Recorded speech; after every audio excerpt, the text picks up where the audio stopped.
Hello viewers, MS শিক্ষানিকেতনে সকল শিক্ষার্থীকে জানাই সাদর আমন্ত্রণ।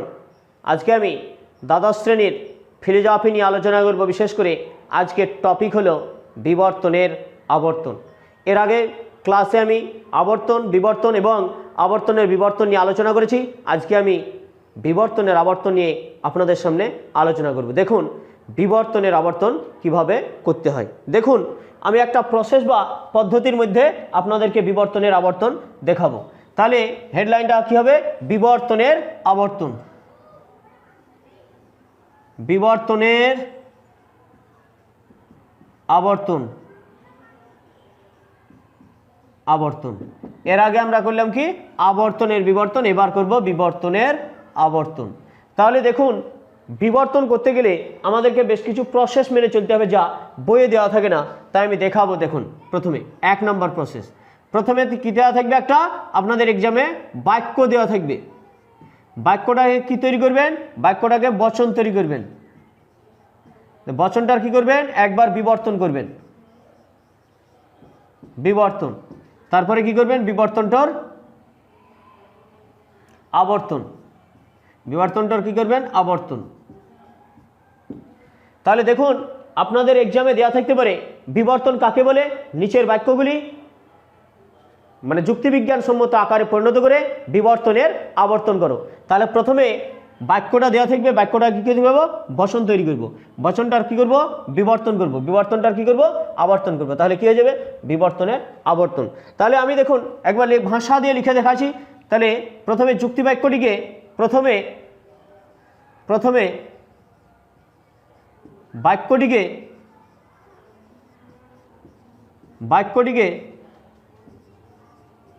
বচনে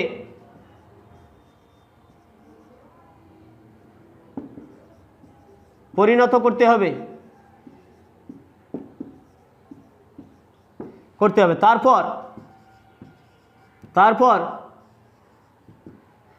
তারপর কি করব? বচনটির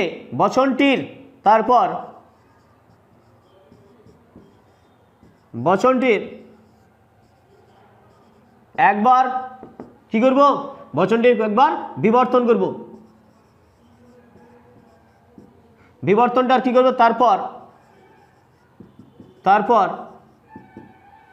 বিবর্তনটির করব আবর্তন।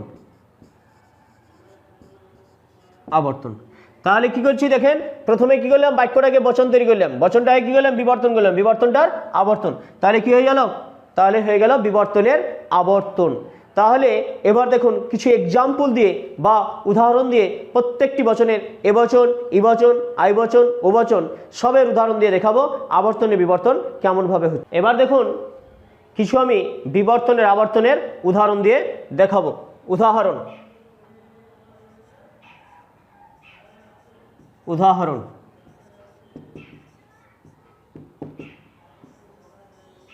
1 নম্বর, সব সৈনিক বীর।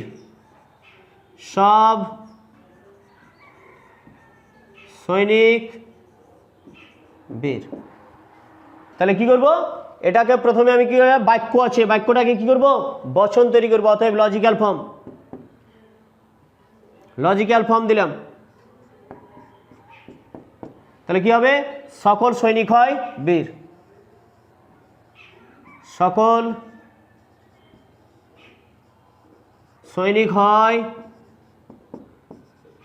বীর। কি বচন?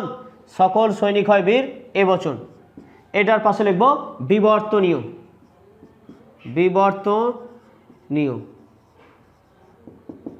এবার দেখুন কি করেছি বলেছি, প্রথমে কি থাকবে? বাক্য থাকবে। বাক্যটা কি করতে হবে?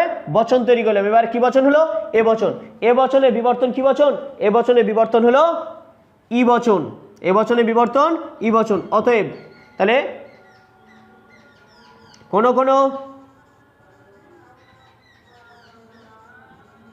তাহলে দেখুন কি করলাম?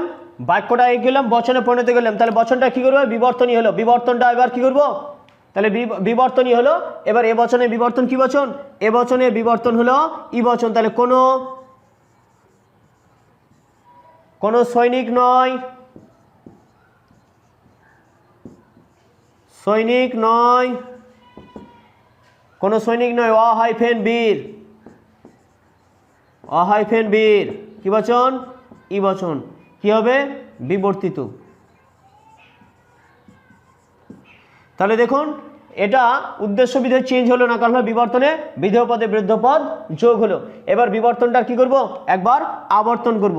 অতএব এ বচনে আবর্তন কি বচন? ই বচনে আবর্তন ই বচন। অতএব কোনো অহাইফেন বীর নয়, অহাইফেন বীর নয়, বীর নয় সৈনিক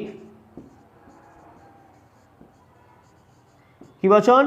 ই বচন। এখানে কি লিখব? আবর্তিত, আবর্তিত। এটা হয়ে গেল বিবর্তনের আবর্তন। তাহলে বিবর্তনের ক্ষেত্রে বাক্যটাকে প্রথমে কি করলাম? বচনে তৈরি করলাম। বচনটার কি করলাম?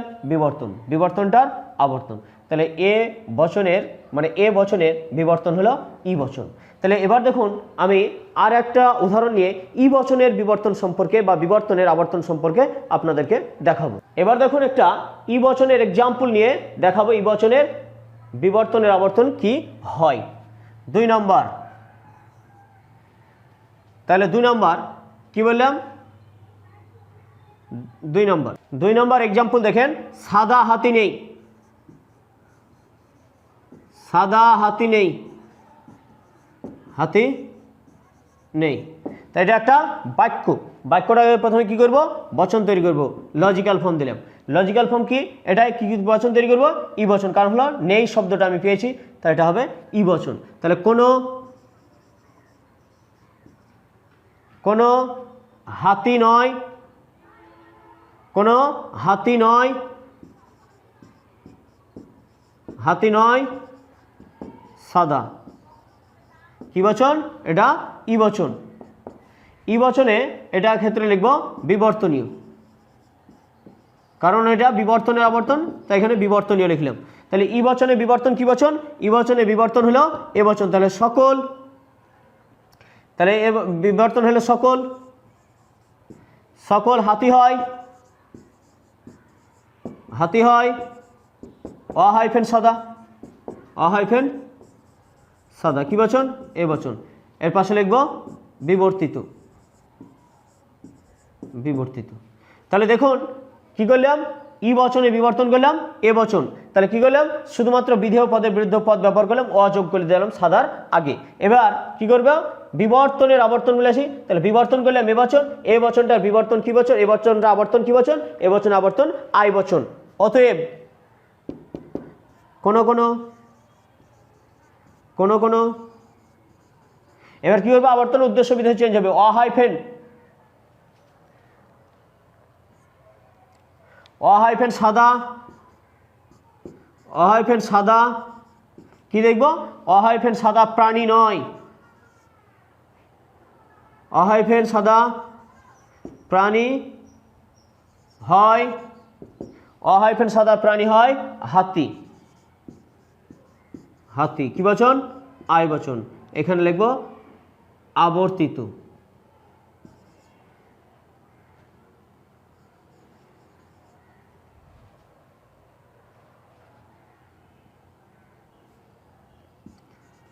আবর্তিত। তাহলে দেখুন কি করলাম? ই বচন তৈরি করলাম। প্রথমে কি করলাম? সাদা হাতি নেই, এটা বচন করলাম। কোনো হাতি নয় সাদা কি বচন? ই বচন। ই বচনের বিবর্তন কি বচন? এ বচন। তাহলে সকল হাতি হয় অহাইফেন সাদা। এবার দেখুন এ বচনে বিবর্তন, এ বচন আবর্তন কি বচন? আই বচন। তাহলে কোনো অহাইফেন সাদা, কারণ হলো আবর্তনের উদ্দেশ্য বিধেয় চেঞ্জ হয়। বিধেয় পদটা কোথায় হলো? উদ্দেশ্যতে, আর উদ্দেশ্যটা কোথায় গেল? বিধেয়তে। দেখি বচন হলো আই বচন, এটা লিখলাম আবর্তিত। তাহলে দেখুন এই গেল ই বচনের বিবর্তনের আবর্তন। এবার দেখাবো আই বচনের বিবর্তনের আবর্তন। এবার দেখুন 3 নম্বরে একটা আই বচনের এক্সাম্পল নিয়ে দেখাবো। 3 নম্বর, কতিপয় রাজনীতিবিদ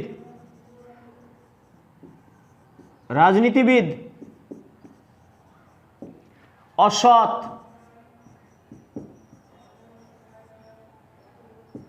অসৎ।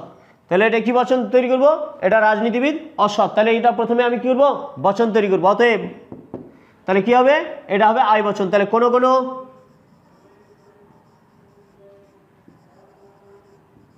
কোনো কোনো রাজনীতিবিদ হয় অসৎ, কি বচন, আই বচন। এর পাশে লিখব বিবর্তনীয়, বিবর্তনীয়।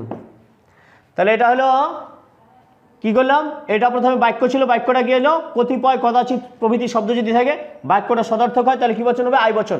তাহলে আমি বচন তৈরি করলাম, এটা বিবর্তনীয় লিখলাম। আই বচনে বিবর্তন কি বচন, ও বচন। আই বচনে বিবর্তন ও বচন।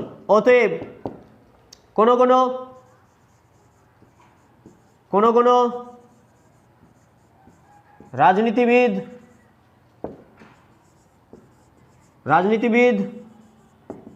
নয়, তাহলে এবার দেখুন অ আছে, তাহলে অটা উঠে যাবে, রাজনীতিবিদ নয় সৎ, কি বচন, রাজনীতিবিদ নয় সৎ, ও বচন। এটা লিখব আমি বিবর্তিত,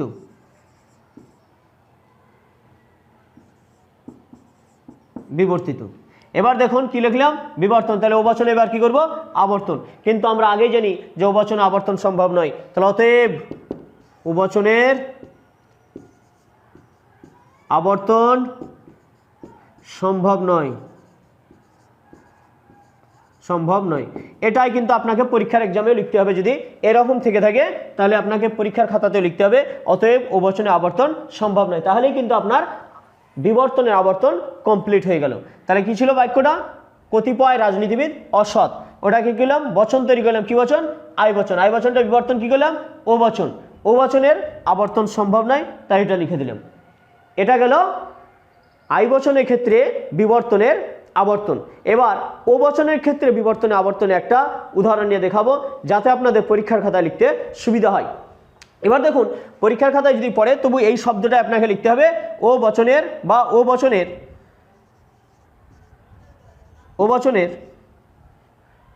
বচনের আবর্তন সম্ভব নয়, ও বচনের আবর্তন সম্ভব নয়, এটা আপনাকে লিখতে হবে। এর বাইরে আর কিছু লেখার প্রয়োজন নয়। এবার দেখুন ও বচনের ক্ষেত্রে কি হয় সেটা দেখো। এবার দেখুন ও বচনের একটা এক্সাম নিয়ে আপনাদেরকে দেখাবো, বা এক্সাম্পল নিয়ে দেখাবো 4 নম্বর। তাহলে সব মানুষ ধার্মিক নয়,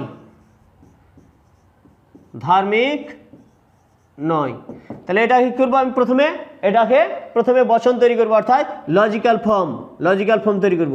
এটা কি বাক্য আছে, সব আছে প্লাস নয় আছে, যদি সকল সব থাকে আর নমার্থক হয় তাহলে কি বচন হবে, ও বচন। তাহলে বাক্যটা কি করবো, ও বচন। তাহলে কোনো কোনো মানুষ নয় ধার্মিক, কি বচন, ও বচন। কি লিখবো এটার পাশে, এর পাশে লিখবো বিবর্তনীয়। এবার দেখুন ও বচন হলো, ও বচনটার কি করবো, এবার আবর্তন করব, ও বচনটা বিবর্তন করব, কারণ হলো বিবর্তন আবর্তন, ও বচনের বিবর্তন কি বচন, আই বচন। অতএব তাহলে কোনো কোনো মানুষ হয়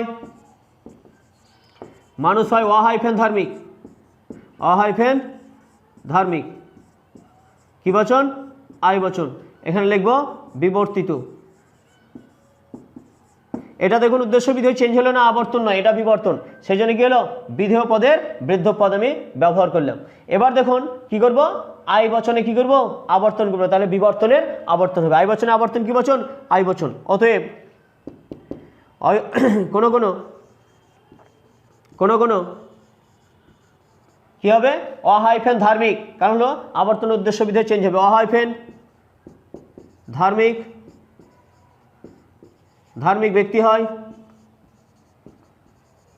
ব্যক্তি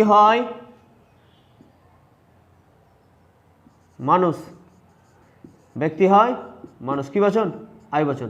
কারণ হলো আই বচনে আবর্তন, আই বচন। এটার পাশে লিখব আবর্তনীয়। এটা হয়ে গেল বিবর্তনের আবর্তন। এটা কি গেল বিবর্তনের আবর্তন। তাহলে কি বলেছিলাম, প্রথমে থাকবে একটা বাক্য, বাক্যটাকে বচন তৈরি করতে হবে, বচনটা কি করতে হবে বিবর্তন, বিবর্তনটার আবর্তন। তাহলে ও বচনের আবর্তনে বিবর্তন হলো আই বচন। এগুলো আপনাদের পরীক্ষায় থাকবে, বিশেষ করে 8 নাম্বার মানের প্রশ্নের জায়গায় থাকবে, হয় আবর্তনে বিবর্তন করো বা বিবর্তনের আবর্তন করো। এইরকমভাবে যদি আপনি করেন তাহলে খুবই সুবিধাজনক হবে এবং নাম্বার পেতেও আপনার খুব সুবিধা হবে। আজ এখানেই শেষ, পরবর্তী ক্লাসে দেখা হবে। যদি বুঝতে অসুবিধা হয় তাহলে কমেন্ট বক্সে অবশ্যই কমেন্ট করে জানাবেন। ভালো লাগলে বন্ধুদের মধ্যে অবশ্যই শেয়ার করবেন। আর আমার নতুন নতুন ভিডিও পেতে চ্যানেলটি অবশ্যই শেয়ার করুন, সাবস্ক্রাইব করুন।